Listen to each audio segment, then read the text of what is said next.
নমস্কার অ্যান্ড আদাব dear student, কেমন আছো তোমরা সকলেই? আজকে দেখো ইংরেজি গ্রামারের একটা গুরুত্বপূর্ণ টপিক নিয়ে তোমাদের সামনে হাজির হয়েছি। টপিকটি হচ্ছে right form of the verb. তোমরা একটু বোর্ডে লক্ষ্য করবে যে right form of the verb আমরা কীভাবে সহজ পদ্ধতিতে কীভাবে আমরা রাইট ফর্ম ভার্ব শিখব, সেই টেকনিকগুলো নিয়ে আমি তোমাদের সামনে হাজির হয়েছি। তোমরা একটু বোর্ডের দিকে লক্ষ্য করো, লিখছি আমি দেখো right form of the verbs, অর্থাৎ ক্রিয়ার সঠিক ব্যবহার। অর্থাৎ ভার্ব শব্দের অর্থ হচ্ছে ক্রিয়া। এই ক্রিয়ার সঠিক ব্যবহারগুলো আমরা আজকে জানব। এখানে কয়েকটা গুরুত্বপূর্ণ রুলস রয়েছে, যে রুলসগুলো মাথায় রাখলে আমরা সহজেই এই রাইট ফ্রম ভার্ব থেকে 5 বা 10 মার্কের যে প্রশ্নগুলো হয়ে থাকে সেগুলো আমরা অ্যান্সার করতে পারবো। দেখো আমরা বোর্ডে কিছু রুলস লিখছি। রুলস নাম্বার 1 তোমরা একটু বোর্ডে লক্ষ্য করবে। রুলস নাম্বার 1-এ লেখা আছে যে সাবজেক্ট যদি থার্ড পারসন সিঙ্গুলার নাম্বার হয় এবং সেন্টেন্সটি যদি প্রেজেন্ট ইনডিফিনিট টেন্স হয়, তবে ভার্বের সাথে এস অথবা ইএস বসে। সেন্টেন্সে বলা হয়েছে সাবজেক্ট যদি থার্ড পারসন সিঙ্গুলার নাম্বার হয় এবং সেন্টেন্সটি অবশ্যই হতে হবে প্রেজেন্ট ইনডিফিনিট টেন্স। আর প্রেজেন্ট ইনডিফিনিট টেন্সের হলে অবশ্যই ভার্বের সাথে এস অথবা ইএস বসবে, কিন্তু আমাকে হতে হবে সাবজেক্টটা থার্ড পারসন সিঙ্গুলার নাম্বার। এখন আমরা সচরাচর সকলেই জানি যে পার্সন হচ্ছে 3 প্রকার: first person, second person, third person. এখন ফার্স্ট পারসন আমরা জানি কি, যে আই, আর একটা হচ্ছে উই, এটা হচ্ছে ফার্স্ট পারসন। আর ইউটা হচ্ছে হলো second person, second person.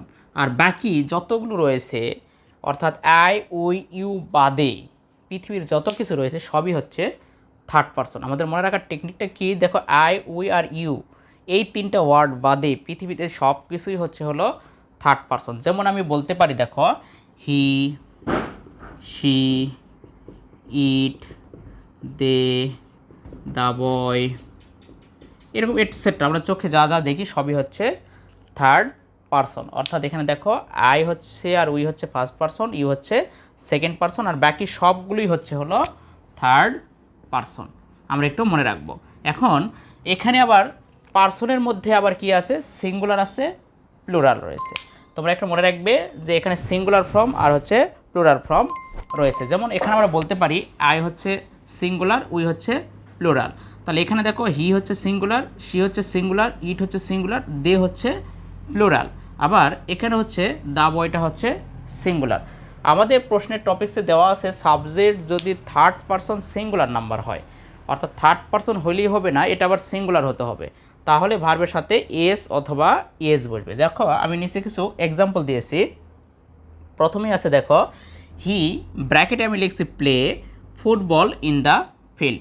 He play football in the field. এখানে ভার্বের সঠিক ব্যবহারটা আমাকে লিখতে হবে এবং সঠিক ফর্মটা যেটা হবে সেটা আমাকে লিখতে হবে।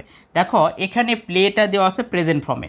এখন প্রেজেন্ট ফর্ম থেকে আমাকে সেন্টেন্স অনুযায়ী কী ভার্ব ব্যবহৃত হবে সেটা আমাকে লিখতে হবে। দেখো প্রথমে লেখা আছে হি। এখন হিটা হচ্ছে কোন পারসন? খেয়াল করো, আমি কিছুক্ষণ আগে বললাম যে আই, উই আর হচ্ছে ইউ হচ্ছে ফার্স্ট পারসন, সেকেন্ড পারসন, আর বাকি সবগুলি হচ্ছে থার্ড পারসন। তাহলে হিটা হচ্ছে এখানে থার্ড পারসন এবং কি থার্ড পারসন, এবং সেটা হচ্ছে আবার সিঙ্গুলার। তাহলে এখানে যে হিটা রয়েছে এটা একটা পারসন, থার্ড পারসন, এবং এটা হচ্ছে সিঙ্গুলার। তাহলে সাবজেক্ট যদি থার্ড পারসন সিঙ্গুলার নাম্বার হয়, তাহলে ভার্বের সাথে কী বসবে, এস অথবা ইএস বসবে। তাহলে এখানে যেটা আছে সেটা হচ্ছে প্লে আছে। তাহলে প্লের ফর্মটা কী হবে দেখো এখানে, তাহলে হি, তাহলে মেন শব্দটা হচ্ছে এখানে ভার্বটা হচ্ছে প্লে, তাহলে প্লের সাথে এস বসে হয়ে যায় প্লেস, কারণ সাবজেক্ট সিঙ্গুলার, ভার্বও সিঙ্গুলার। এরপরে বাকি অংশ দেখো ফুটবল ইন দ্য ফিল্ড, তাহলে আমাদের অ্যান্সার হলো he plays football in the field, অর্থাৎ সে মাঠে ফুটবল খেলে। পরের সেন্টেন্সটা একটু লক্ষ্য করি। পরে আরেকটা সেন্টেন্স আছে রহিম, ব্র্যাকেট আছে গো টু স্কুল এভরিডে, অর্থাৎ রহিম প্রতিদিন বিদ্যালয়ে যায়। এটা একটা প্রেজেন্ট ইনডিফিনিট টেন্স। এখন সেন্টেন্সে দেওয়া আছে দেখো রহিমটা কোন পারসন? আমরা আই, উই আর ইউ বাদে বাকি সবগুলোই বলছে হচ্ছে থার্ড পারসন। তাহলে এখানে রহিমটাও হচ্ছে থার্ড পারসন, এবং থার্ড পারসন আবার কি, এটা আবার সিঙ্গুলার, কারণ রহিম একজন ব্যক্তি, তাহলে অবশ্যই এটা হচ্ছে সিঙ্গুলার। তাহলে অ্যান্সারটা কী হবে দেখো, রহিম, তাহলে এখানে গো আছে, গো লিখলাম। এখন কি বলছে, সাবজেক্ট যদি থার্ড পারসন সিঙ্গুলার নাম্বার হয় তাহলে ভার্বের সাথে এস অথবা ইএস বসে। তাহলে এখানে গো আছে, গোর সাথে কী বলবে দেখো, এটা যদি সিঙ্গুলার করে নেই তাহলে অবশ্যই গোজ হয়ে যাবে। এরপরে বাকি অংশটুকু বসে দাও, তাহলে he goes to school every day, তাহলে অ্যান্সার কমপ্লিট, অর্থাৎ রহিম প্রতিদিন বিদ্যালয়ে যায়। এরপরে আমরা 2 নম্বর রুলস নিয়ে একটু আলোচনা করব তোমাদের সাথে। দেখো 2 নম্বর রুলস বলা হয়েছে ইউনিভার্সাল ট্রুথ। ইউনিভার্সাল ট্রুথের বাংলা হলো চিরন্তন সত্য। আবার আরেকটা দেওয়া আছে হ্যাবিচুয়াল ফ্যাক্ট, অর্থাৎ অভ্যাসগত কর্ম ইত্যাদি যদি বোঝায় তাহলে অবশ্যই সেই সেন্টেন্সটার অ্যান্সারটা হবে প্রেজেন্ট ইনডিফিনিট টেন্সের স্ট্রাকচার অনুযায়ী, অর্থাৎ প্রেজেন্ট ইনডিফিনিটের স্ট্রাকচার যেভাবে হয় সেভাবে আমাকে গঠন করতে হবে। অর্থাৎ সেন্টেন্সটা অবশ্যই হবে চিরন্তন সত্য এবং অভ্যাসগত কর্ম বোঝাবে, অর্থাৎ ইউনিভার্সাল ট্রুথ বা হ্যাবিচুয়াল ফ্যাক্ট। দেখো একটা সেন্টেন্স দেওয়া আছে, the sun rise in the east, অর্থাৎ সূর্য পূর্ব দিকে ওঠে, সূর্য পূর্ব দিকে ওঠে। এটা একটা চিরন্তন সত্য বাক্য, এই বাক্যটা একটা চিরন্তন সত্য বাক্য। এখন যেহেতু চিরন্তন সত্য বাক্য, তাহলে চিরন্তন সত্য বাক্য যদি হয় তাহলে অবশ্যই এটা প্রেজেন্ট ইনডিফিনিট টেন্স হবে। তাহলে প্রেজেন্ট ইনডিফিনিটের স্ট্রাকচার আমরা কি জানি, সাবজেক্ট প্লাস ভার্বের 1 নম্বর ফর্ম বা প্রেজেন্ট ফর্মের সাথে এস অথবা ES plus object plus extension, বাকি অংশটুকু বসে। তাহলে এই স্ট্রাকচার অনুযায়ী আমাকে এটা গঠন করতে হবে। তাহলে এখানে সাবজেক্ট আছে কি, দ্য সান, তাহলে এখানে দ্য সান লিখলাম। এরপরে দেখো প্রেজেন্ট ইনডিফিনিট স্ট্রাকচার অনুযায়ী সাবজেক্ট অনুযায়ী এখন ভার্ব ব্যবহার করতে হবে, তাহলে ভার্বের সাথে এস অথবা ইএস হবে। তাহলে এখানে রাইজ আছে, রাইজ লিখলাম। এখন যেহেতু প্রেজেন্ট ইনডিফিনিট টেন্স, আবার এটা subject third person singular, the সানটা হচ্ছে সাবজেক্ট থার্ড পারসন সিঙ্গুলার, তাহলে এখানে অবশ্যই রাইজ থেকে রাইজেস ইন দ্য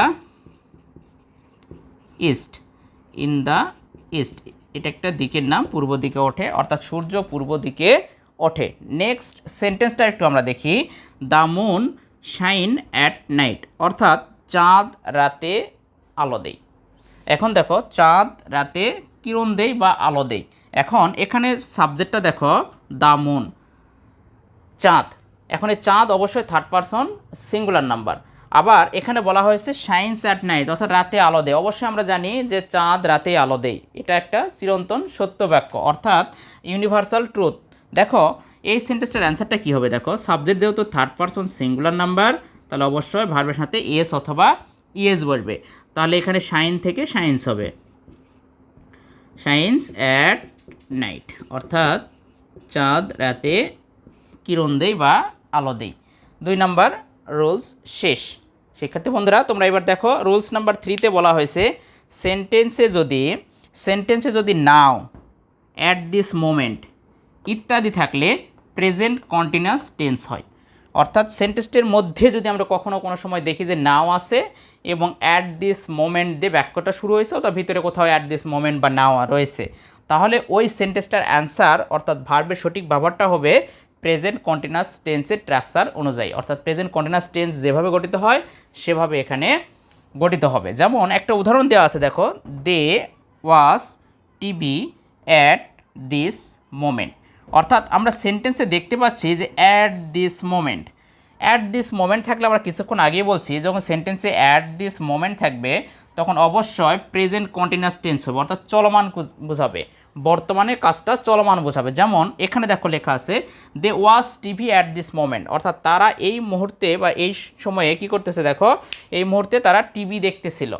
এখন দেখো তাহলে এই কাজটা আমরা কিভাবে কন্টিনিউয়াসে সাজাবো, অর্থাৎ প্রেজেন্ট কন্টিনিউয়াসে সাজাবো। তাহলে দে, এখন যেহেতু কন্টিনিউয়াসে হয়ে যায় আর, এম ইজ আর এর মধ্যে একটা বসে, দে আর, এবং ভার্বের সাথে আইএনজি বসে। তাহলে যেটা আছে ওয়াজ থেকে ওয়াচিং, তারপরে টিভি অ্যাট দিস মোমেন্ট, তাহলে অ্যান্সারটা আমাদের হয়ে গেল they are watching TV at this moment, অর্থাৎ তারা এই মুহূর্তে কী করতেছে, টিভি দেখতেছে। তাহলে শিক্ষার্থী বন্ধুরা এরপরে দেখো আমরা রুলস নাম্বার 4 নিয়ে আলোচনা করব।